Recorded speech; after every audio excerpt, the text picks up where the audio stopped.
She had just come out of her ultrasound, pregnant and happy to tell her husband that they were expecting a boy. But when she got home and approached the kitchen, she heard his voice and almost collapsed when she realized he was talking to the maid, who was also pregnant. The air in the ultrasound clinic felt thin, charged with an electricity only expectant mothers could sense. Sarah sat on the edge of the exam table, the crinkly paper shifting under her weight, her heart pounding in a rhythm that blended nerves and an almost unbearable joy. 20 weeks. Halfway there, and today was the big day. The day to give a more tangible shape to the dream growing inside her. She glanced at the empty chair beside her. George should have been there. He'd promised, in that deep, steady voice that always calmed her, that he wouldn't miss this moment for anything. But life, especially for a man with his kind of responsibilities, was full of curveballs. A hurried call, breathless, half an hour before the appointment. "Babe, there's an emergency at the office. Something last minute. I can't make it in time." "I'm so sorry." His voice sounded distant, muffled by noises she couldn't place. Sarah, ever understanding, knew how his job consumed him. The pressures, the deadlines. A man like George wouldn't skip out for no reason. "It's okay, honey. It happens." "Don't worry, I'll fill you in later," she replied, forcing a lightness she didn't entirely feel. The small sting of disappointment was quickly swallowed by the tidal wave of happiness coursing through her. Nothing, not even his absence, could ruin this day. The doctor, a kind-eyed woman with grey hair, entered the room, and the outside world faded away. The cold gel on Sarah's belly made her flinch, and then the magic began. On the grayscale screen, a tiny being moved, a pulsing life that belonged to her and George. Sarah held her breath. The doctor glided the wand over her skin, each motion revealing a new detail. A tiny hand, a delicate profile, a heart racing strong and fast. "Everything looks perfect with your baby, Sarah. Strong, healthy," the doctor said, her words like a melody. "Do you want to know the gender?" Sarah nodded, her tear-filled eyes glued to the screen. "Yes, please." The doctor smiled, adjusting the angle. "There we go, no doubt about it, you're having a boy." A boy. A montage flashed through Sarah's mind in an instant. Late-night talks with George, curled up in bed, dreaming about the future. If it was a girl, they'd name her Emma. If it was a boy, Liam. The name hit her with overwhelming force. Liam. Our Liam. A single tear slipped down her cheek. She wasn't alone. Liam was with her. Leaving the clinic, clutching the ultrasound images like a treasure in her purse, Sarah felt like she was floating. The disappointment of George's absence was a distant memory, replaced by an urgent need to share the news. She wanted to see his face, the spark in his eyes when he learned their first son, was on the way. The surprise had to be special. Driven by that impulse, she changed her route. Instead of heading straight home, she drove to a nearby mall in Seattle, Washington. She wandered past shop windows filled with baby clothes and toys, her heart overflowing. She stepped into a baby boutique, a world of soft colors and gentle fabrics, and there, on a small shelf, she saw them. A pair of tiny wool booties, in a shade of blue as calm as a Puget Sound morning. They were perfect. She bought them along with an elegant little gift box. In the car, with almost ceremonial care, she placed the booties inside, picturing the moment. She'd get home, call him over, and with a mysterious smile hand him the small package. He'd open it confused at first, then realization would dawn, followed by pure, overwhelming joy. It would be their moment, a milestone in the story they were building together. The drive home was a haze of euphoria. The Seattle traffic, the honking, the drizzle of a typical fall afternoon. None of it touched her. She was in her own bubble of happiness, rehearsing how she'd break the news. Pulling into their quiet Capitol Hill street, she felt that familiar warmth of belonging. Their home, the nest they'd built with love and dreams, waited for her. She parked in the driveway, grabbed her purse and the precious gift box. She entered through the side door straight into the dining room. The house was quiet, which was odd. George should have been home from work by now. She called out, her voice echoing through the space. "Honey, I'm back." No answer. Maybe he was in the home office upstairs, engrossed in a call. She set her purse on the sideboard and moved slowly, box in hand, toward the hallway leading to the kitchen and stairs. Then she heard it. A low murmur, voices coming from the kitchen. Relief washed over her. He was there. Smiling, clutching the box to her chest, she took another step, ready to surprise him. But something stopped her. His voice wasn't the relaxed tone of someone at ease. It carried an urgency, a secrecy. And there was another voice, a woman's, soft and hesitant, one she knew well. It was Maria, the housekeeper who'd worked for them for nearly a year. Sarah's heart, which had been soaring moments ago, stumbled, heavy. A chill ran down her spine. Why would George be talking to Maria like that? Instinctively, without a sound, she stepped back, pressing herself against the hallway wall, hidden in the shadows. What she was about to hear would change her life forever, turning the happiest day of her existence into the start of her deepest nightmare. The kitchen door was slightly ajar, and each word that drifted through the gap was like a shard of glass piercing her soul. Her heartbeat thundered in her ears, a funeral drum heralding an imminent catastrophe. She leaned forward just enough for the words floating through the door to become clear, sharp, deadly. "You don't get it, Maria. This can't happen. No one can know, especially not Sarah." George's voice was a tense whisper, laced with a desperation Sarah had never heard. It wasn't the tone of the confident businessman solving a problem. It was the sound of a cornered animal. "It was a mistake, a stupid mistake. I was drunk, out of my mind. It never should have happened." A mistake. Drunk. The words hit her like punches to the gut, stealing her breath. The image of George, her husband, the man she shared her bed, her dreams, and now a son with, shattered before her. But Maria's response turned shock into pure horror. "A mistake for you, huh, George? It wasn't a mistake for me." Her voice, usually meek and submissive, was different now. There was a thread of steel, a boldness Sarah never imagined. "I'm 4 months pregnant. 4 months. And this baby's yours. You think I'm just going to disappear, no questions asked? You think I'm going to let your perfect little wife stay in the dark?" Pregnant. 4 months. Sarah's mind spun violently. The world tilted on its axis. Maria, the quiet woman who served their breakfast, who made the bed where she and George slept, was pregnant. With his child. The timelines overlapped cruelly, mathematically. While Sarah celebrated the first flutters of her baby, another life born of the same seed was growing in secret under her roof. The betrayal wasn't just an act. It was a parallel universe thriving in the shadows of her happiness. "I'll give you money, Maria. Whatever it takes. We'll sort this out," George pleaded, his voice barely a thread. "You leave. Go to another city. I'll pay child support. Everything you're entitled to.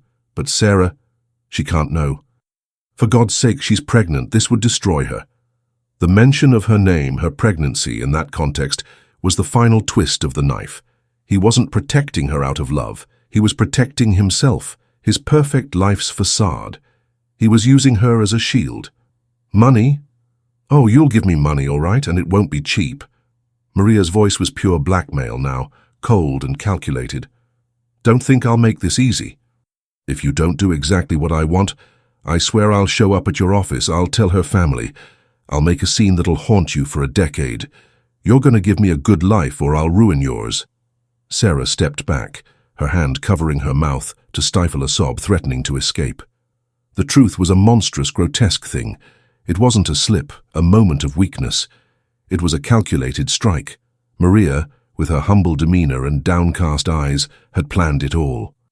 And George, her George, had fallen, dragging their life into the mud.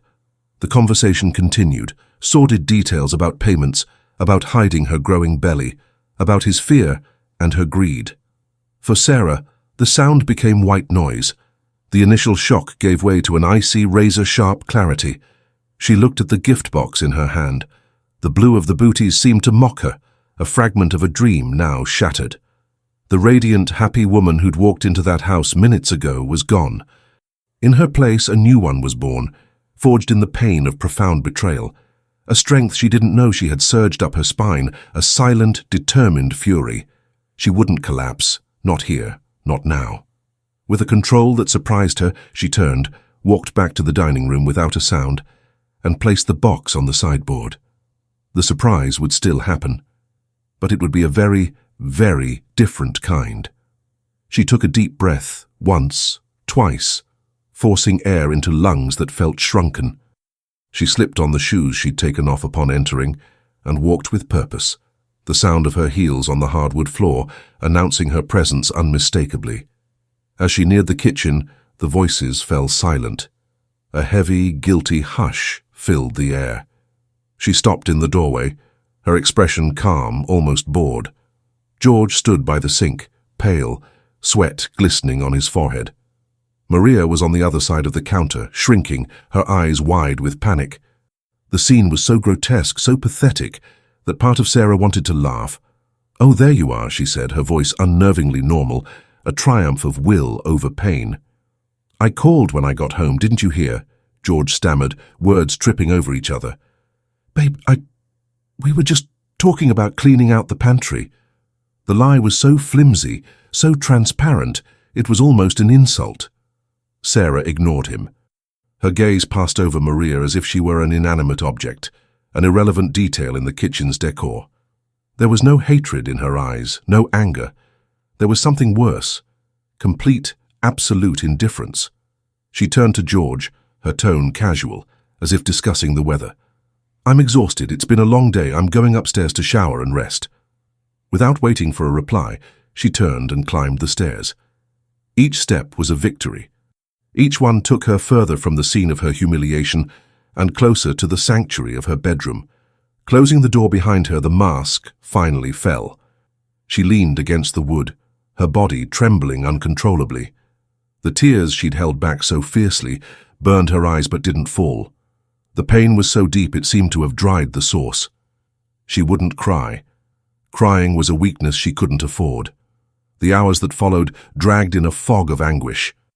She heard the front door close, signaling Maria's departure. She heard George's hesitant footsteps downstairs, likely aware she'd overheard and too cowardly to face her. The sound of the TV flicking on and off, the clink of him pouring a drink. He was stalling, probably rehearsing more lies. As night fell completely, Sarah went downstairs. He was on the living room couch, a glass of whiskey in hand, his gaze lost. The TV was on a news channel, volume low, a mere backdrop to the tension filling the house. She stood before him, arms crossed. He looked up, attempting a smile. "Hey, babe. Feeling better? I was about to—" "I heard," she cut him off. The two words fell into the silent room like a verdict. Confusion flashed across his face, followed by a wave of panic that drained what little color he had left.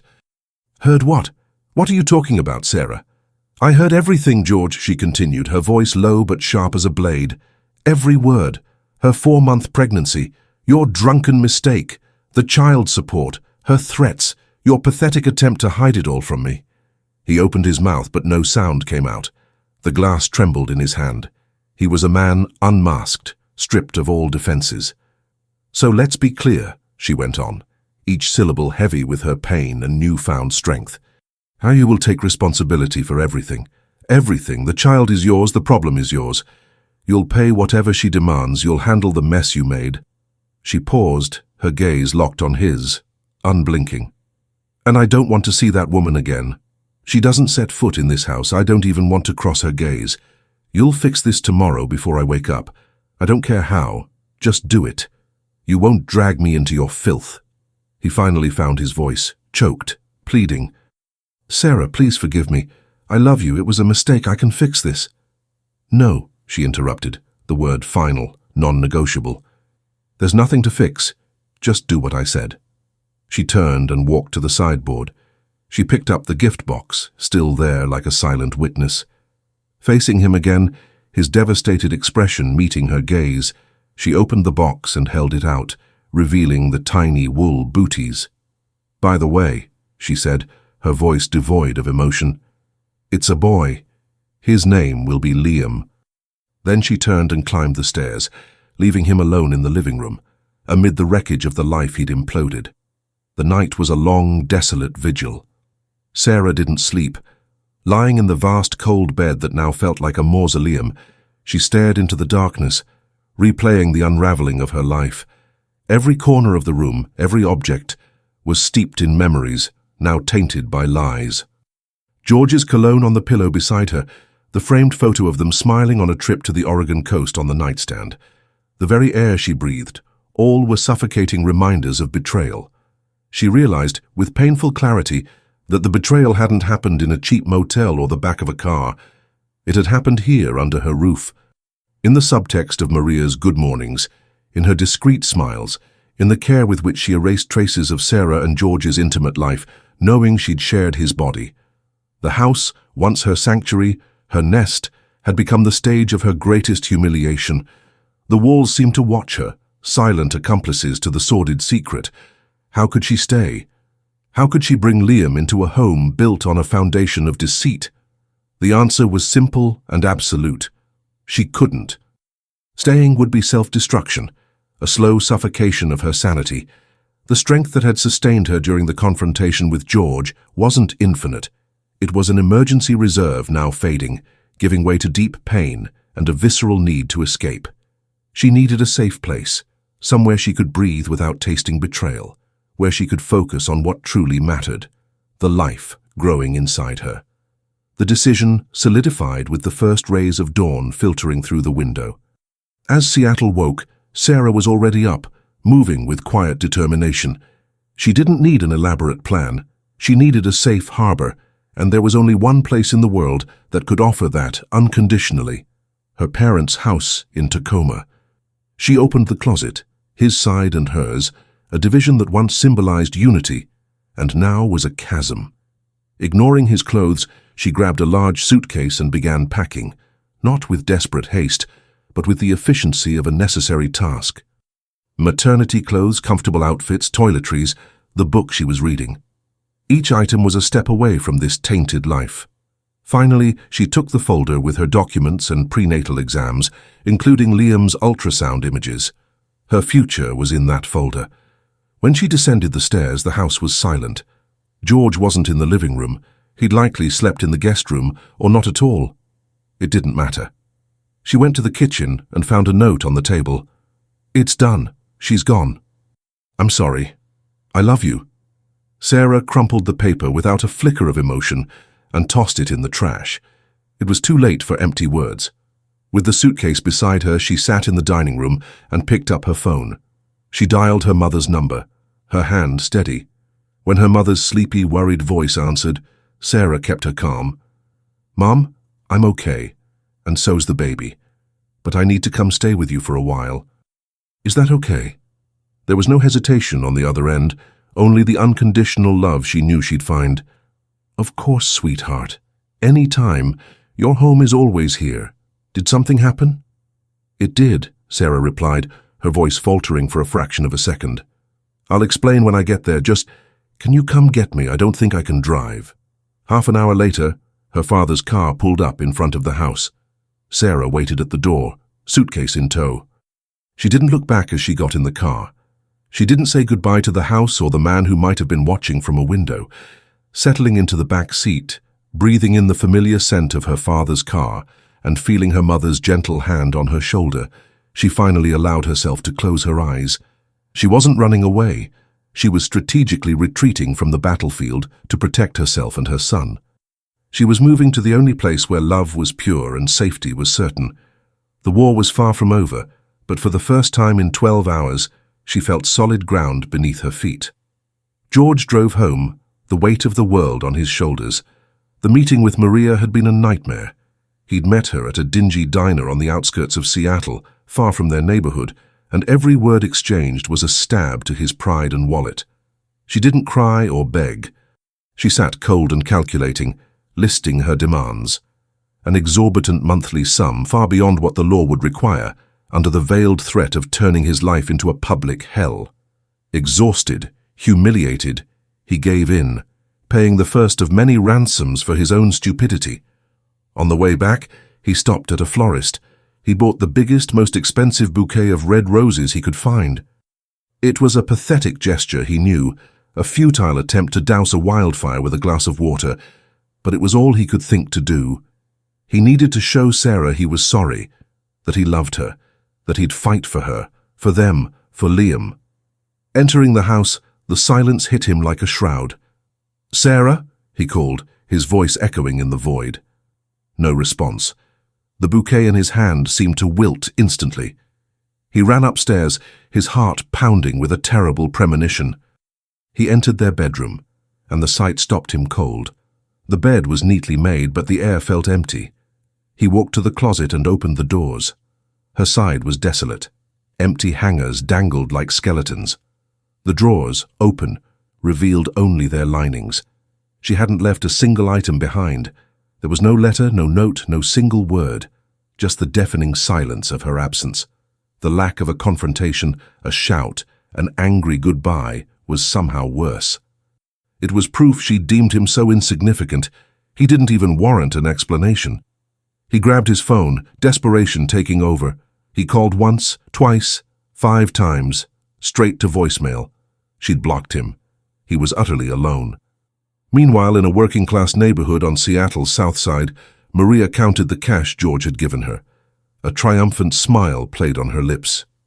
She didn't return to her employer's house, as if that chapter of servitude was closed. With guidance from a savvier friend, she'd already applied for government aid for single mothers. George's money was the real prize. She saw herself free from grueling work, living comfortably off the payments she'd extract from him month after month. In her mind, she wasn't a victim, but a clever player who'd made the right move. The scam, as she thought of it, was a success. She'd have a good life, sustained by her ex-boss's mistake and desperation, and she'd keep pushing, testing his limits. For George, the reality of his new life settled like cement around his feet. He sat on the edge of the empty bed, the bouquet forgotten on the floor, the weight of his actions crushing him. He hadn't just lost the woman he loved, he'd chained himself to a woman he despised. Maria's greedy eyes would haunt his days. The prospect of paying 2 sets of child support, sustaining 2 children in entirely different worlds was daunting. One child would symbolize his lost love, the other a constant reminder of his greatest failure. Alone in that vast, silent house, he felt like a ghost. How would he face her family, their mutual friends? How would he explain his pregnant wife's absence? The lie he'd tried to contain had exploded, and the shrapnel left him bleeding and isolated. Regret was a physical torment, an anxiety that squeezed his chest and left him breathless. He'd traded a kingdom for a moment of madness, and now he was condemned to live in the ruins he'd built, haunted by the love he destroyed and the burden he'd carry forever. The months that followed were a blur of grey days for George. Time, once fleeting, now crawled, each hour marked by Sarah's absence. He became a pilgrim of regret. He called her parents, sent pleading messages that went mostly unanswered, showed up at their Tacoma home only to be met with her father's cold, disappointed stare. He begged for forgiveness 1,000 times, in words, gestures, promises of change. Regret wasn't just a feeling, it was a chronic condition, a pain that woke him in the morning and followed him into sleepless nights. Seeking some absolution, or just a way to survive the chaos he'd created, he joined a support group, confessing his story to strangers, hoping that speaking his failure aloud might lessen its weight. His connection with Maria was a cold, transactional ritual. Once a month, like clockwork, a message from an unknown number appeared on his phone. It was always her. Need the money. No greeting, no updates on the pregnancy, just the blunt demand. He made the transfer immediately, without question, eager to end the contact. Once the receipt was sent, the number blocked him again, sinking back into silence until the next cycle of extortion. A growing suspicion gnawed at him, a feeling that something was off, but he didn't want to know. The mere mention of her name turned his stomach. She was his greatest mistake, and the less he knew, the better. While George drowned in his personal purgatory, Sarah flourished in her refuge. Surrounded by her parents' unconditional love, she focused entirely on Liam. Her belly grew, and with it, a strength and serenity she didn't know she had. She felt anger toward George, a deep, latent rage, but also the pain of a broken love. They were conflicting emotions she kept to herself, focusing only on her son's health and arrival. Liam's birth was a storm of emotions. The pain of labor, the overwhelming joy of his first cry, the warmth of his tiny body against her chest. Her family was there, a circle of protection and love. George was there too, alerted by her father, his face etched with anxiety and hope.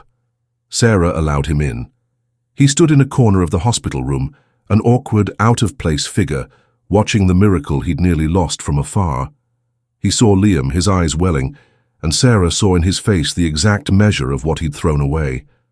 Days later, he went to the registry office. George's name went on Liam's birth certificate. A right Sarah, despite everything, didn't deny him.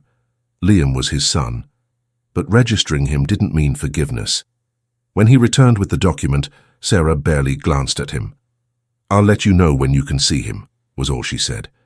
George stood there, a copy of the birth certificate in hand, a document tying him to two opposing realities. He was Liam's father, the son of love and light, and the father of a child who symbolized his shame, whose birth he didn't even know when to expect. As he walked to his car, his phone buzzed. He hoped it was Sarah, a sliver of hope, but it was an unknown number. The message was brief, urgent, cryptic. "George, my name's Daniel. We need to talk. It's urgent. It's about Maria." His world, which he'd barely begun to rebuild, stopped spinning. Each word was a shard of glass in his mind. Had Maria's child been born? A chill ran down his spine, a mix of fear and a sudden, terrible suspicion. What did this Daniel want? With trembling fingers he replied, short and direct. "Where and when?" The response came quickly. "Pioneer Square, downtown, in 1 hour." It was the longest drive of his life. Every red light, every slow car amplified the anxiety consuming him. 1,000 scenarios raced through his mind. Was Daniel a relative of Maria's demanding more money? An accomplice? The mention of her name without reference to the baby intrigued him most. The suspicion he'd buried under layers of guilt and resignation began to surface, small but insistent. He reached the square and spotted a man of simple appearance, sitting on a concrete bench, glancing nervously around. It was Daniel. George approached, and the man stood, extending his hand. "George? I'm Daniel." The handshake was firm, but the man's eyes carried a mix of shame and resolve. "What's going on? Is this about Maria?" George cut to the chase, unable to bear more suspense. Daniel took a deep breath, as if bracing for a plunge into icy water. "It's about her, and the kid she said was yours." He paused, and George's heart stopped. "There's no kid, George. She was never pregnant." The words hung in the warm afternoon air. George felt the ground vanish beneath him, but instead of falling, he began to float. A disbelieving lightness washed over him. "What do you mean? I saw a positive test she showed me. She told me." "It was all a scam," Daniel continued, his voice thick with bitterness. "I'm her husband. She told me a different story. Said she was pregnant with our kid, that you and your wife were so good to her, letting her stay home with pay because it was a high-risk pregnancy until the baby came and she could go back to work. That's why she kept blocking you. Didn't want you figuring out the lies she was spinning to me and everyone in the neighborhood." The revelation was both a punch and a relief. The monthly blocks, the lack of updates, it all made horrifying sense now.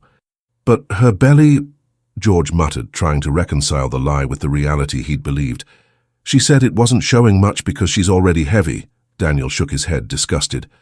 "I believed her, or wanted to, but time passed and nothing. Last night I overheard her on the phone laughing with a friend, bragging, saying she'd pulled off the perfect scam on her idiot boss, raking in big money every month for doing nothing. That's when it clicked. A colossal weight, a mountain of guilt and financial obligation dissolved from George's shoulders. He wasn't chained to her for life. There was no second child, no eternal reminder of his mistake. There was only the original betrayal, the act that cost him Sarah, but the life sentence was lifted. "I'm so sorry," Daniel said, his sincerity palpable. "I confronted her last night. It got ugly. She knows I was coming to talk to you. I just thought it was the right thing to do." "You deserve to know you were being played." "Thank you," George managed, his voice hoarse with emotion. "You have no idea what this means. Thank you." The next day, as if nothing had happened, his phone buzzed.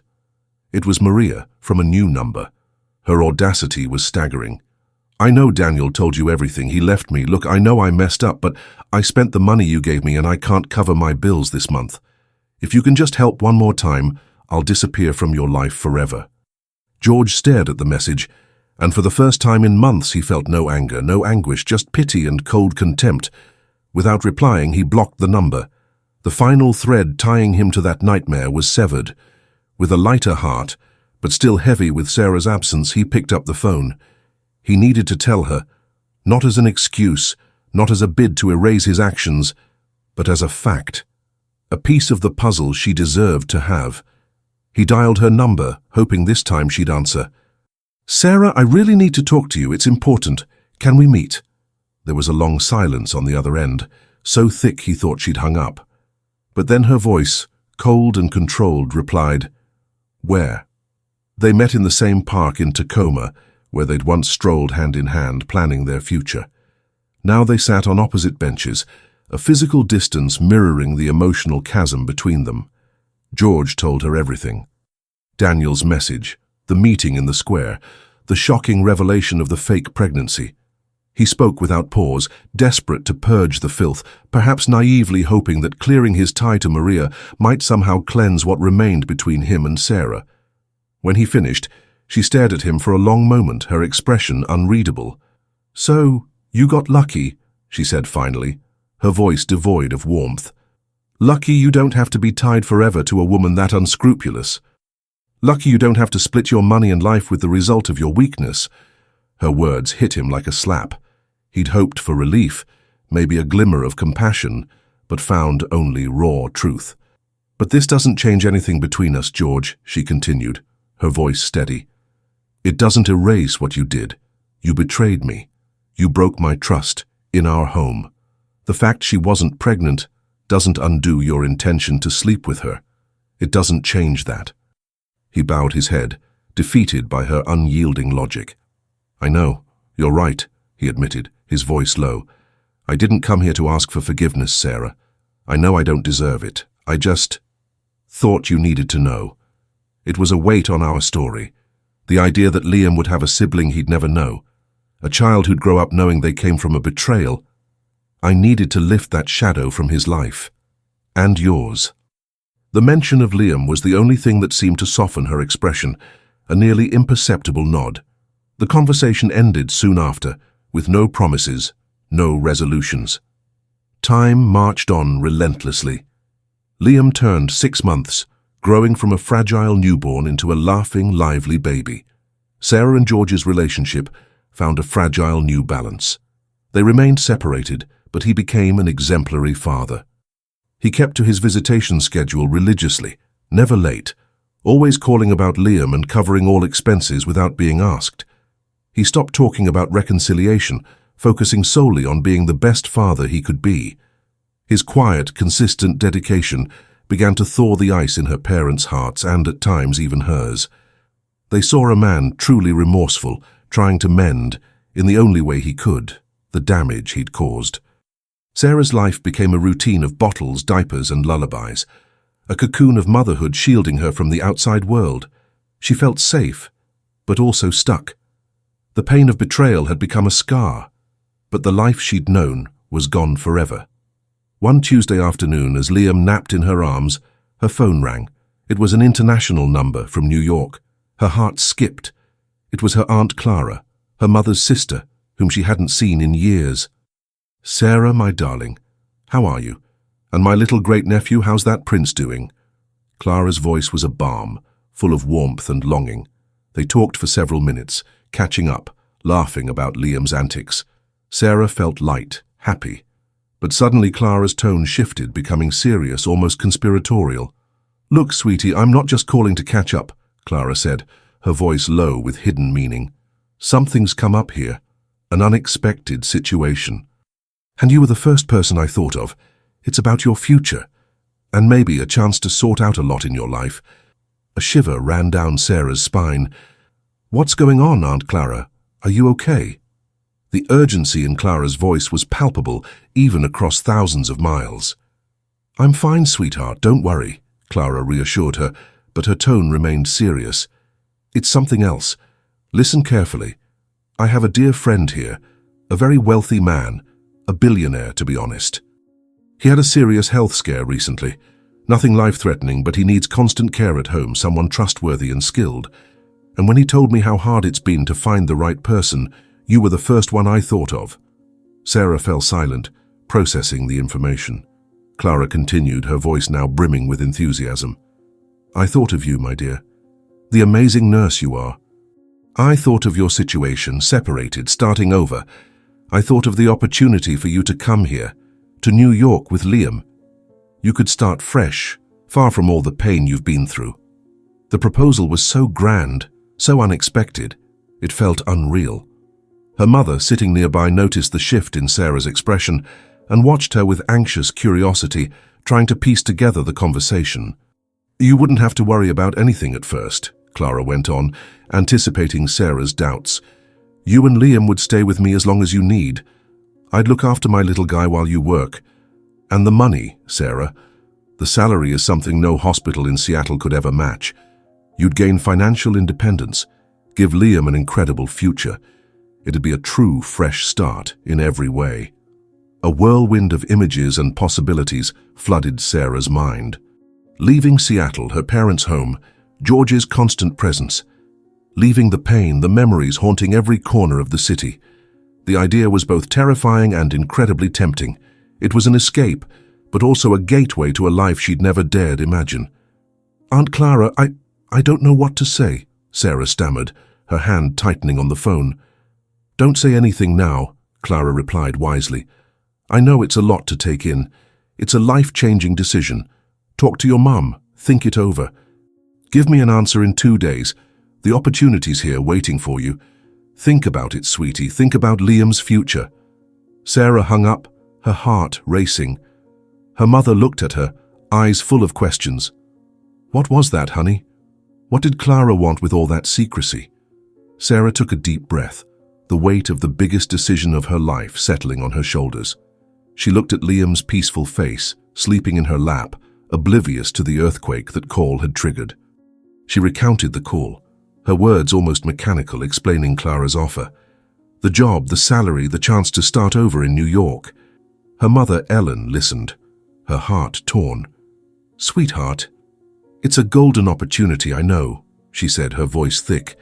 But I can't even imagine being away from Liam. I'd miss that boy so much. Her eyes, already teary, sought her grandson, sleeping soundly. At that moment, Sarah's father, Tom, entered the room.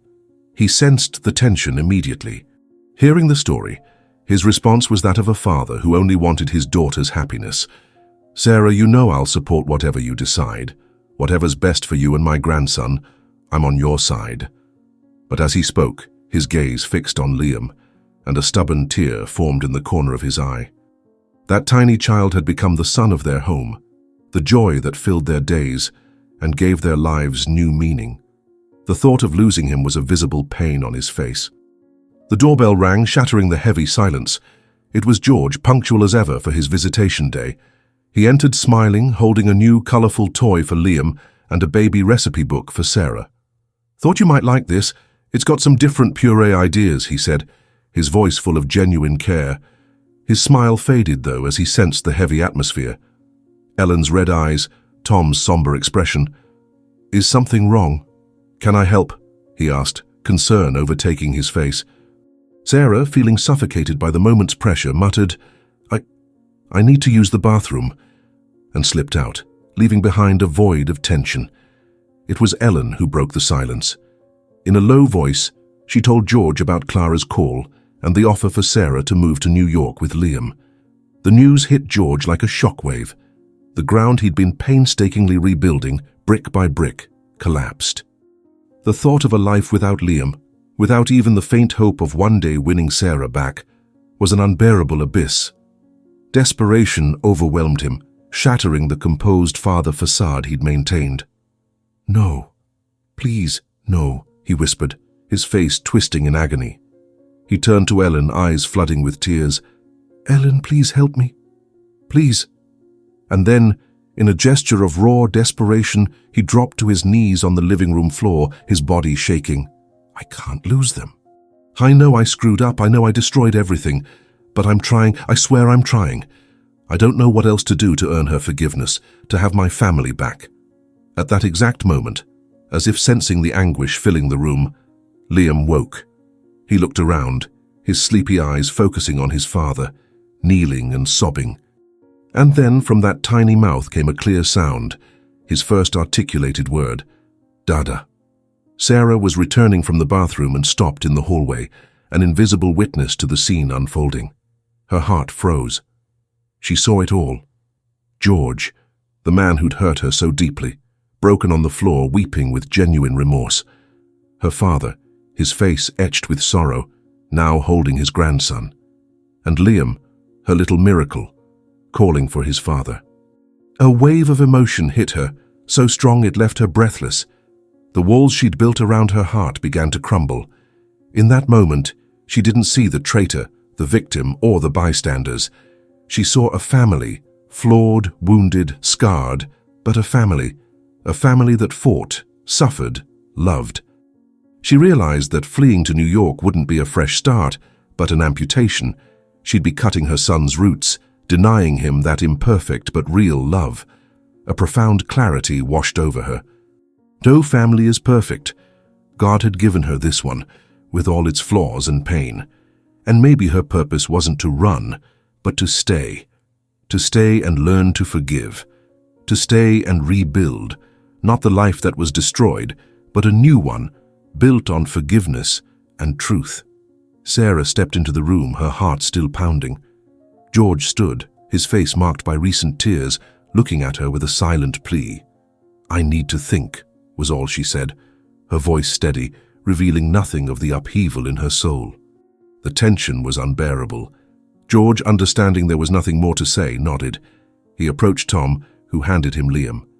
With his son in his arms, George walked to the backyard garden, seeking air, a refuge from the strain. From her old bedroom window upstairs, Sarah watched. She saw George sit on the grass, settling Liam in his lap. He unwrapped the new toy, a colorful rattle that made a soft sound, and then she heard it, Liam's laugh. A pure crystalline cascade of joy echoing through the garden. It was the sound of the purest happiness. She saw George tickle Liam's belly, the baby writhing with giggles, his little arms and legs flailing. In that moment, there was no pain, no betrayal, no past. Just a father and son, bound by unconditional love. And Sarah cried. Silently, the tears she'd held back for months flowed freely, washing away her pain, her anger, her wounded pride. Time passed. George knew it was time to leave. He said goodbye to Liam with a lingering kiss on his forehead, and the baby, sensing the departure, began to cry, reaching for his father with a heart-wrenching wail that broke everyone's heart. George handed him to Ellen, nodded farewell to her and Tom, and left without Sarah coming down to say goodbye. She stayed in her room, Liam's cries echoing in her ears. She sat on the bed, picked up her phone, and with trembling fingers and a tear-streaked face, began typing a message to George. George, today, when Liam said "Dada" for the first time, I didn't just hear a baby babbling a word. I saw a son recognizing his safe harbor, and when I saw you on your knees, I didn't see the man who betrayed me, but a father terrified of losing the most precious thing life gave him. For months I built walls around my heart, thinking distance and indifference would protect me. But today, watching you two in the garden, hearing our son's laughter, I understood something. Forgiveness isn't a gift we give to those who hurt us. It's a gift we give ourselves. It's the key that frees us from the prison of bitterness. Life taught me, in the hardest way, that no family is perfect. Families are made of imperfect people who mess up, who hurt, but who also love, regret, and try to make things right. I asked God for strength to move forward, and He showed me that moving forward doesn't always mean leaving. Sometimes it means staying and fighting. Fighting to heal, to rebuild. The betrayal left a scar that may never fully fade, but today I choose not to focus on the scar. I choose to focus on our son. I choose to see the man who, despite stumbling badly, is getting up and proving to be the wonderful father Liam deserves. I don't know what the future holds. I can't promise things will be like before, but I can promise to try. I called Aunt Clara. I thanked her for the opportunity and told her my place is here. Because my family, the family God gave me with all its cracks and flaws, is here, and I want to nurture it. Tomorrow is a new day. If you want, come by after work, not just to see Liam, but to see your family, Sarah. The next morning, the sun seemed to shine brighter. Sarah came downstairs to the kitchen and found her parents, relief written on their faces. She smiled, a genuine smile, her first in a long time. Late that afternoon, the doorbell rang. Sarah took a deep breath and went to answer. It was George. No flowers, no gifts, just himself, his eyes red from a night of crying, but with a spark of hope she hadn't seen in months. He said nothing. He just looked at her, and in that look was all the regret, gratitude, and love words couldn't express. Sarah stepped aside, opening the door wide. "Come in, George," she said softly, and he embraced her like never before. And so the story of Sarah and George shows us that the path to forgiveness is complex, but it can truly heal the deepest wounds. They chose to fight for their family, proving that even in the ruins of great pain, love, when it is real, can find a way to bloom again. If you were moved by Sarah and George's journey, leave your comment below. We'd love to know if you enjoyed the story. Don't forget to subscribe to the channel and turn on the notification bell so you don't miss anything. And share this video with someone who needs a message of hope and renewal. Until next time.